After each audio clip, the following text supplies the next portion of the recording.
Good morning, fellow gardeners. My name is Kelly, aka K2, and this is K2 Garden Adventure, my channel dedicated to me building my dream garden and urban farmstead here on the beautiful central coast of California, Zone 9B. So today is interesting because we actually have some rain in the forecast this evening, which, we don't get a lot of rain. So that's a perfect time to get your fertilizer out so it gets mixed into the soil. But I've been out here working for a little bit. Was doing some stuff over in the berry patch, but just discovered my two sapote trees over here that I planted a few months ago. I never removed the structural support, so I need to do that and get those hooked up to a non-binding structural support before that storm hits tonight. So let me show you what I'm doing. All right, so over here on the eastern side of the property, these amazing, these are some my pink containers from last year that I had hanging up by the front of the house, and the plan was to just plant them into the containers, but I decided I just set the hanging baskets in the containers and hooked them up to drip, and they are doing absolutely beautiful and amazing. So loving that, and we'll just not worry about that on the soil. But right here we've got two sapotes, and I've never had a sapote, but a friend of mine told me they're very good. We have a smaller variety, I guess, which is a Subel sapote. It's a semi-dwarf or so. I mean, it says it gets up to 60 feet, so I don't know about how dwarf that is.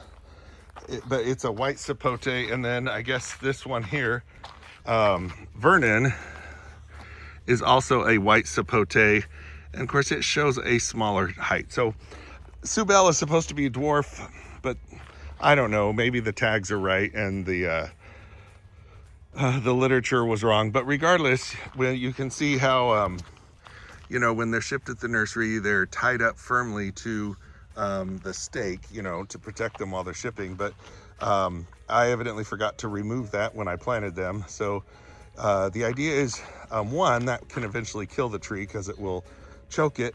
But also, it has the problem of it never gains any strength in its trunk.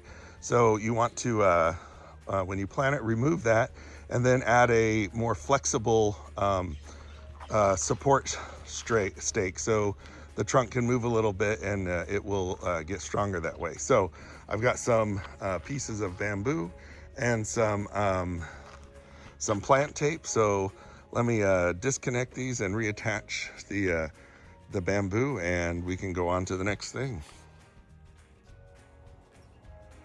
And this project is done.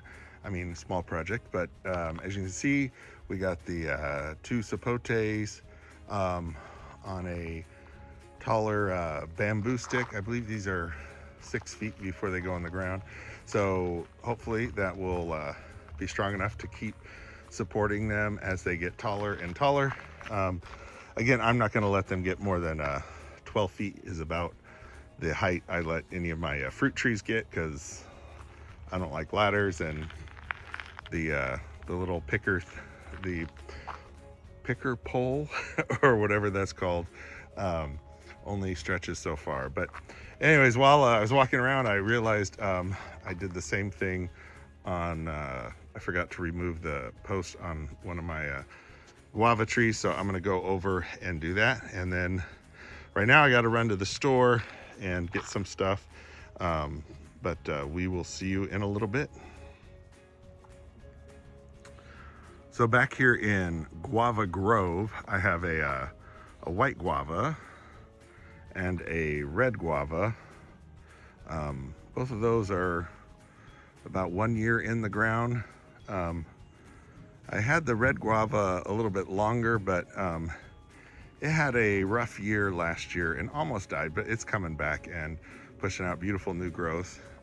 This is the insane pineapple guava that was here, and I did not get this cut back this winter. So yeah, I'm gonna pay in for that now with how oversized it is, but it's gonna make millions of fruit or something. And then here is my newest guava, the strawberry guava, and only had it I don't know, about a few months, 3 months maybe. But I realized I never did take it off of its shipping stake, so gonna do that now. Also need to clean off some of the lower growth, because I want it to be more of a tree form instead of like a big bush. So one thing I didn't show you at the other place was with these bamboo stakes. I love these. They're very strong, but they're not pointed at one end. And so what I do is I use this other little pole to make sort of a guide hole, and it allows me to get it much deeper in the ground for a more stable support. Anyways, so let me get this going and we'll see you in a bit. And the strawberry guava is done. So one of the other things that I do, just sort of my thing, is on these elastic tags, I'd love to keep them around because it has information and identifies them. But I try to take them off of the plant itself and put them on the support stake. So that way I don't have to worry about, you know, it cutting off any circulation, or most of the time the tree bark just grows over it and incorporates it. So I don't think that's super healthy, but anyways, tried to balance it out. South is this way, so it's already got more branches going that way, so that that should help it out. And then anyways, it was decently strong, but hopefully it will stand up to the storm that's coming in tonight. The thing that I was working on early this morning was these passion fruit vines. So this is the one that I transplanted, and oh, that's not good. I need to fix that. Just noticed the cap is off of that, which means this is flooding. All right, so got to fix that. Over here, this one in particular was still kind of bunched up, so I spread it out and attached it to the fence and to one of the other trellises. So anyways, gonna get some fertilizer on these guys before the rain comes in. And I'm so glad I came back here because I need to fix the top of that sprinkler. So I decided there was enough daylight left that I was gonna go ahead and swap out this kumquat that has never produced any fruit in 5 years with a Satsuma clementine or mandarin. So first thing I did is I removed all the flowers up top. So I've got these on all these wine barrels with my dwarf citrus trees.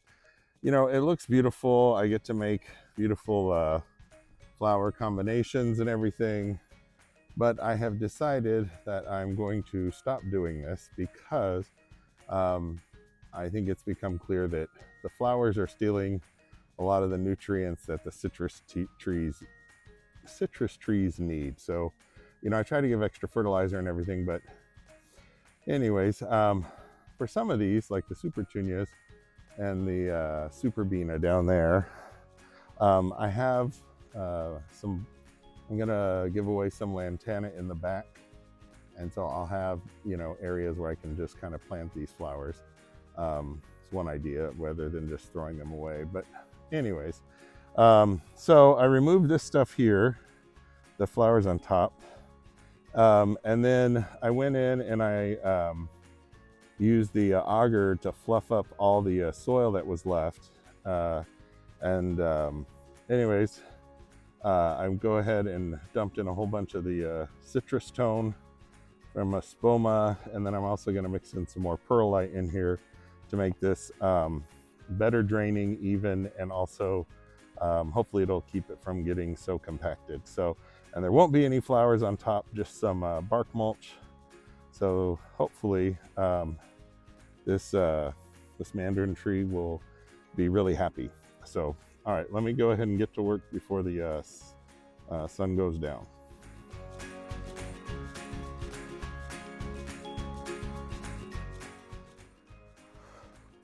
Well, there we go. We got one beautiful Satsuma mandarin in its barrel.